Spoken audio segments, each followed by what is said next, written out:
Hello, we're here at Shoe Healer in Doncaster, where we always are. And before we go into anything, this boot here, my trickers that Rob, you'd have seen on the last video, cleaned up and did the hiver. It says hiver / winter. Apparently that is French for winter, is it? Something like that. Hiver. So he did all the hiver on my shoes and tidied them up.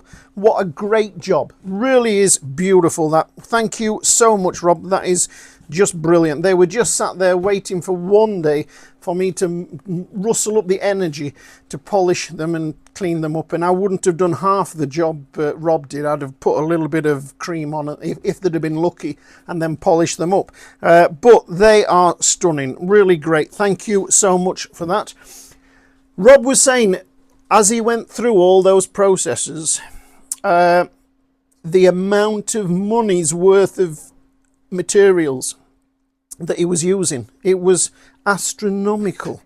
I've always been saying to Rob, you know, surely there's a business here for you, cleaning up shoes and doing all that to them. But he spent hours at it, and the price of the stuff, like I said, I think he said over £100 worth of.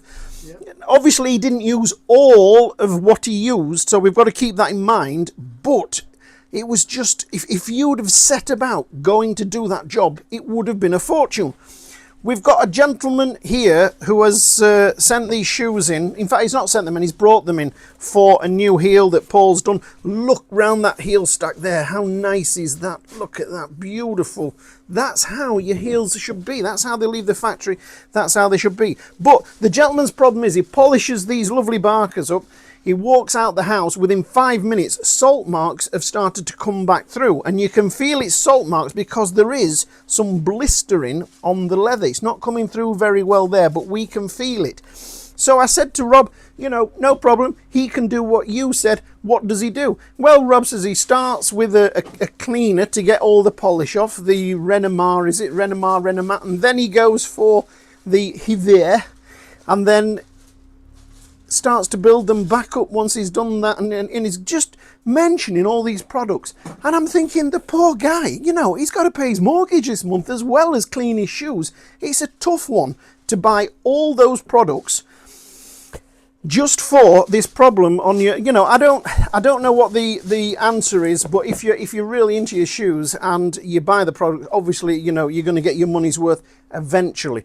But on the day you come to me with an issue with your shoes and I sell you these sapphire products, which are brilliant, but by God are they pricey.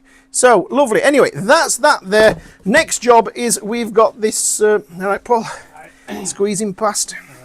That's another boots. Yeah, lovely. And you're going to trim, obviously stain the edges on those. This is natural edge blue stitching. Fantastic. Is it? Look at that there. That's the one who came in from Cornwall. Yep, lovely boot. Well done. Great job. When the edges are all stained up, they'll look beautiful. Yeah, well, they look beautiful now, but they'll look even better. There you go. Fabulous. Fantastic. Right, so where are we? Oh yeah, a pair of barkers here. Gentleman asked for a certain sole on here. It's like the softer sole, but it's a softer sole which usually comes as a molded unit. These come with a separate heel. So Paul has done this repair on these here. They've not been polished up yet. It's a softer sole with the heel stacking, which I think looks fantastic. Now the gentleman could have had a little bit of a natural edge on there, something maybe not natural, but just stained up a little bit, not quite black. We like it like this, but you know, they were the options, and with the heel stack in there, it does look lovely. So this is a really lovely soft sole, going to make a really nice pair of shoes. Very heavy, that's what the gentleman wanted. I'm saying heavy, the sole unit's not heavy. The thickness, the heavy look. The heavy look, that's what we've got going off there. Right, put those to one side. Vi-Lite, and it's called Arsenale. Same as a Genepi, but same as a Genepi, but hasn't got the full heel stack in there. slightly different pattern.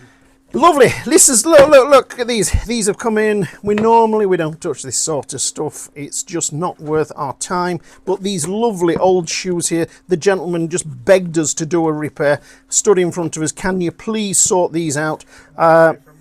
All the way from York, yeah, from York to Doncaster, which is not the furthest people have travelled. At Christmas, a lovely chap walked in just before Christmas, and I said to him, I said, you don't sound local, you're not from these parts. And he said, no. He said, I've seen your videos. I told my wife we're going to Europe. I'm from, where was he from, man? He was from Tennessee. Tennessee. What was his name? You've got his business card round there. Came from Tennessee. He said to his wife, we're going to Europe. We're going to see the shoe healer. So he left his wife that morning in London, jumped on a train and came up to see us. So he'd come a long way. So York is quite tame. Alfred, if you've seen this video, it was lovely to meet you, lovely to see you. You're not actually the first customer that's come from America, but great to see you, and lovely. Right, so these shoes here, stick them together. The gentleman stood in front of us, what can we do? We can help you put them in the bin outside. No, I really love them. He's a northern soul sort of guy, so he likes his dancing. This smooth sole is ideal for him. This has got this sort of crossover pattern. Years ago, there was a shoe like a Oxblood Burgundy moccasin type loafer shoe with a crossover, Wigan crossover, I think they were called, a Wigan crossover, and it was where the leather had been crossed over on the front of the shoe. So this repair is going to be done, but it's going to be expensive because we have to get in here and machine all this clean, all of it, every last little bit, all inside here, clean it, then we have to prime it, then we have to glue it, then we have to make sure the sole goes on squarely, not a little bit on the, but it's got to be really nice and square, go back on there, back together, and it's just a pain of a job to do. And even at, I think, 40 or 50 quid just for sticking his shoes back together, it's not good money for us. This is another pair here. Look, this is, I love you to bits. Steve and Debs live in our village, lovely, lovely people, but gave me this pair of boots. Can you just bob a bit of glue? That's it, isn't it? Can you just bob a bit of glue on these and put them back together? Now, look at this. All the glue is dried up. They are leather uppers. There's nothing wrong with the shoe, but what have we got to do to get this back together? Look, even the midsole is coming off. What we've got to do is every single surface has to be machined up. That side, then that side. There's a shank there, look. And then this piece here, this is plastic, so this has to be machined up all inside here, all the way around, all the way around. Then it has to be primed. When it's been primed, it has to be primed again with plastic glue. Then it's gone over with ordinary glue. All of these re-glued up, and then we've got to clean every little bit. Hours and hours and hours worth of work for a pair of boots that not worth a light. No, not worth a light. So that's just some of the things we're up against at the shoe healer today. Oh, we have a lovely pair of Belstaff boots. Here they are, lovely pair of boots. I can't say slated because I don't slate anybody. I've been a little bit unkind. Paul, you've got a customer here would like serving if you could. So this Belstaff boot, lovely boot. Sent in for a customer. Somebody's put a heel on for him and they've made that heel a little bit high. So now he feels his foot is being pushed forward into these. This is a really nice boot. It's Goodyear welted. It's fully leather lined. It's got that lovely leather insole in there, look. Yep, super thick stout insole. The eyelets on here are fantastic eyelets. Really, really good. It's got the day-night sole on, day-night for Belstaff. Now, this boot retails at £350. It's beautiful. It really is a nice boot. Not the best leather, but very, very good leather. How can they do that? Well, we look inside there. That's the giveaway. Made in India. But you'll be surprised how many shoes and boots are made in India. Nothing wrong with that at all. Nothing wrong with it. The heritage of a shoe that's made in England, you know, we just love that. It's what we do. Northampton shoes, the best in the world. This is really, really nice. Absolutely great. And for the full retail at £350, Belstaff have got this just bang on. They really have.